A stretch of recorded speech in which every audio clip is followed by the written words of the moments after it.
Ibrahim alaihissalam dakwah la ilaha illallah, tiada Tuhan selain Allah, jangan sembah kecuali Allah, la ilaha illallah, Ibrahim Rasulullah.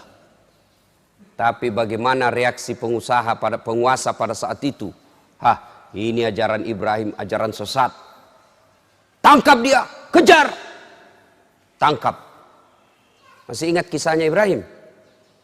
Kan Ibrahim alaihissalam rajanya waktu itu Namrud. Raja Namrud ini dia punya kebiasaan, tradisi, agama nyembah berhala. Siapa yang membuat sembah berhala itu? Bapaknya. Coba, Ibrahim alaihissalam nabi, la ilaha illallah, tiada Tuhan selain Allah, justru bapaknya bikin patung berhala. Ketika Ibrahim mau lawan bapaknya, agak tahu sih mbokku ya. Orang la ilaha illallah, nah dia pergi bikin patung berhala. Akhirnya apa? Ibrahim mau lawan bapaknya. Ketika Ibrahim mau lawan bapaknya, ditegur sama Allah. Ibrahim sadar kok, bapakmu itu. Tapi dia nyembah berhala. Tapi itu ambokmu. Ajak muewai. Tapi dia nyembah berhala.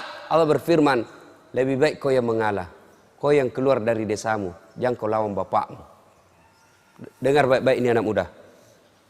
Ini anak muda sekarang mentang-mentang belajar agama tinggi-tinggi. Ada tradisi orang tuanya tidak anggap sesat. Bapak ini kafir. Wah, bapaknya bilangi kafir. Ada itu, ada anak-anak saya, sepupu saya di Tarakan. Belajar agama, baru 2-3 bulan belajar agama. Itu pun belajar agama melalui YouTube. La ilaha illallah. Mak download, tak 1 menit, 2 menit. Begitu masih jalan itu ceramah, habis kuotanya, habis itu ceramah. Nah pahami setengah-setengah. Langsung nak bilang, bapak ini bid'ah. Kenapa kau bilang kau bid'ah, sesat? Taksia. Tidak ada pada zaman Nabi taksia. Nah ini langsung bapaknya marah. Bertengkar. Saya bilang, di mana kau belajar agama dong? Mana kau belajar agama, bapakmu kau kafirkan hanya gara-gara dengar ceramah. Apa jeleknya taksia? Kalau tidak mau kau balik bilang taksia, bilang kau ceramah kematian. Apa larangannya ceramah kematian? Apa isinya? Baca ayat suci Al-Quran. Mana ayat yang melarang orang baca ayat suci Al-Quran? Apa isinya? Orang yang didatangi berduka kita hibur. Apa larangannya? Ayo. Apalagi isinya taksia, ceramah agama. Ada orang dilarang ceramah. Apalagi isinya kita datang bersilaturahmi. Masa kita dilarang bersilaturahmi? Apalagi isinya orang dikasih makan. Dosakah orang dikasih makan?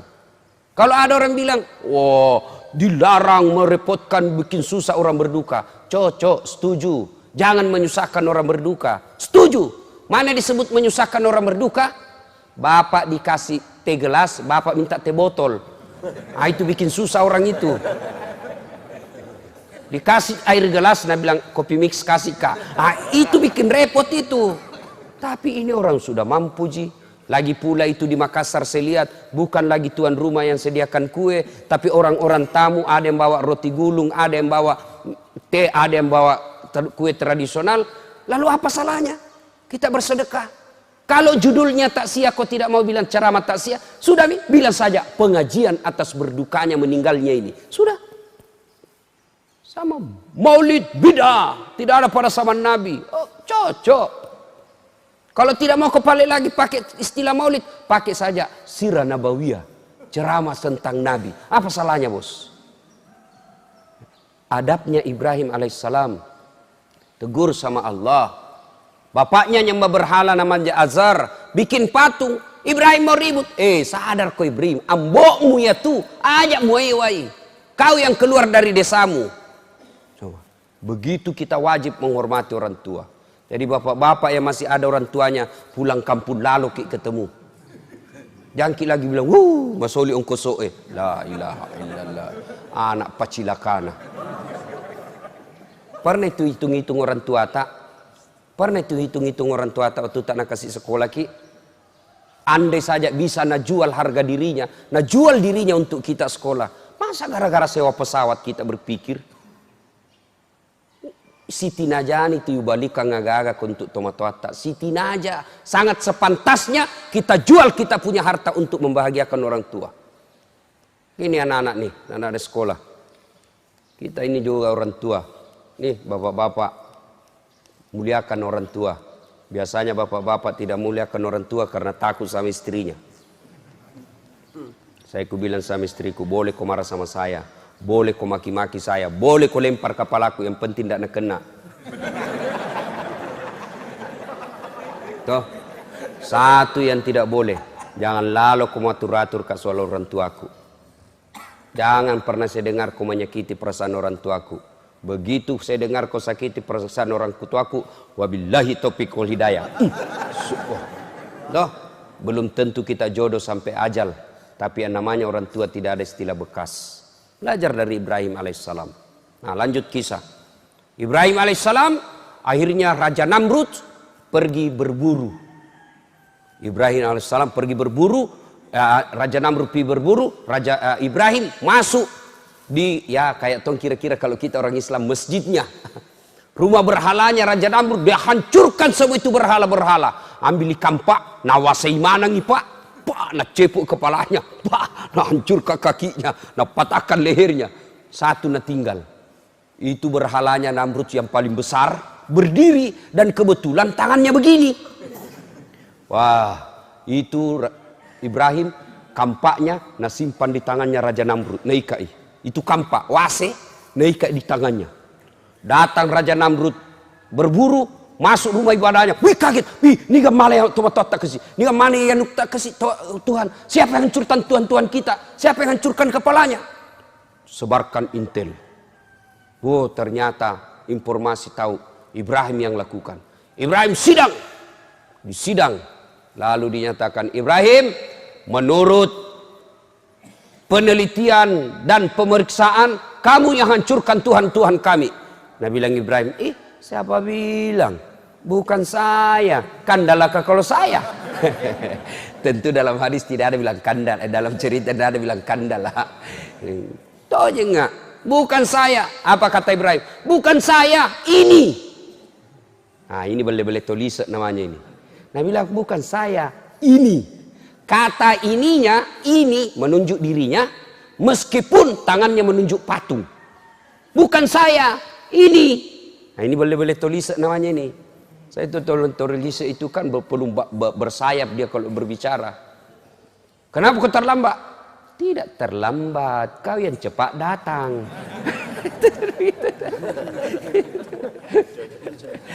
Ibrahim alaihissalam bilang bukan saya, ini.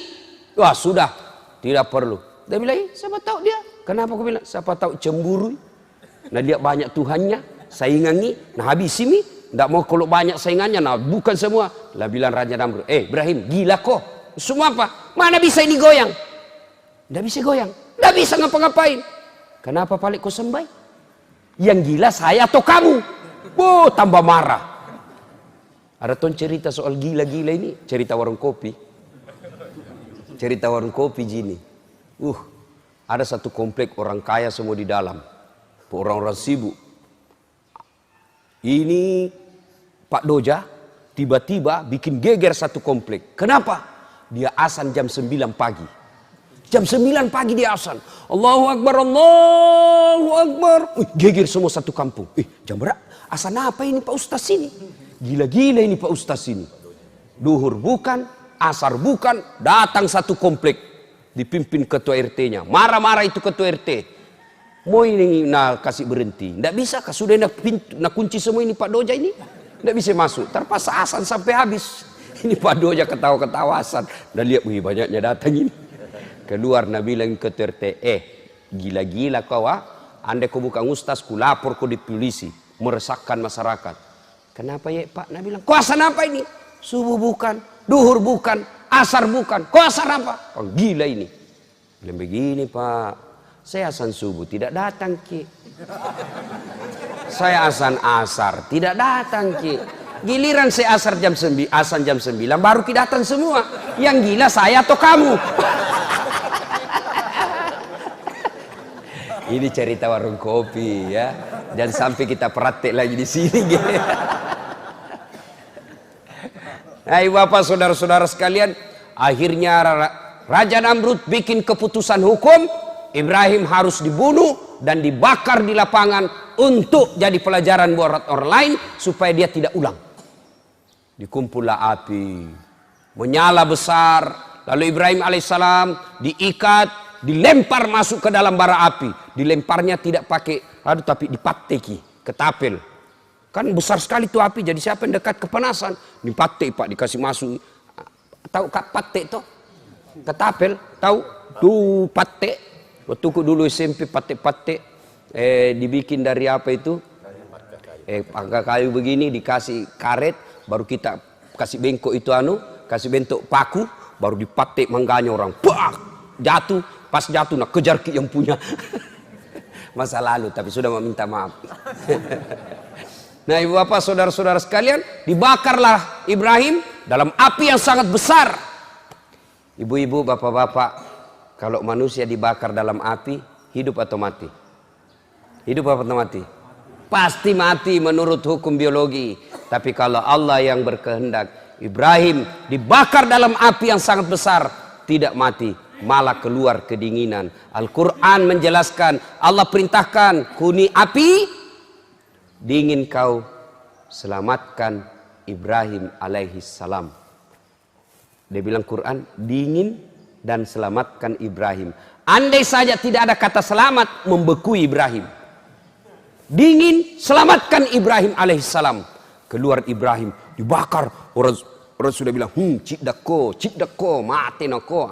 Andre pak buatanmu. Apa yang terjadi? Ibrahim keluar dalam bara api, justru kedinginan dia keluar.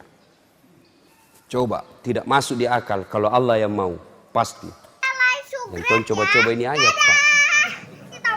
Ada mahasiswaku yang bilang bohong-bohong ini Pak Ustaz. Kenapa aku bilang kamu? Like, subscribe, and comment ya. Mudah-mudahan kalian semua bisa menikmati video ini. Baca itu ayat, baru ku tes tanganku di atas kompor gas. Kenapa? Dia bilang, halus sih. Aku bilang bukan ayat yang salah, kau yang dongo. Itu ayat untuk Nabi Ibrahim. Jangan lalu kau coba-coba hangus kau itu. Nah, tidak masuk akal. Kalau Allah yang berkehendak, pasti terjadi. Like, subscribe ya. Dadah. Di tombol merah ini. Dadah.